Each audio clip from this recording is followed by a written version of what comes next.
Hey guys, in this video, I'm going to show you how to download all your messenger photos to your phone's gallery. It's super quick and easy, so let's get started. So first, open the Facebook app and tap the three lines at the top right if you're using Android.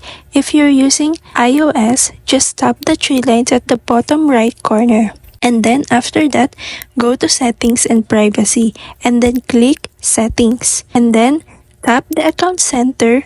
And now, scroll down and you'll see your information and permissions. Tap on that and then click Access to your information. And after that, scroll down, then tap Download your information.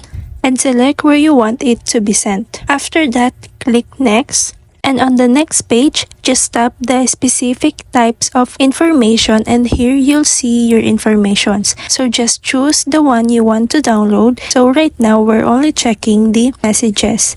And then after that, click Download to Device and scroll to the bottom and tap Create File. And Facebook will now prepare your data. It usually takes a few hours, and once it's ready, go to the available copies and tap Download. And that's it. All your messenger photos will be saved to your device and viewable in your gallery. And that's it. All your messenger photos will be saved to your device and viewable in your gallery. Thanks for watching.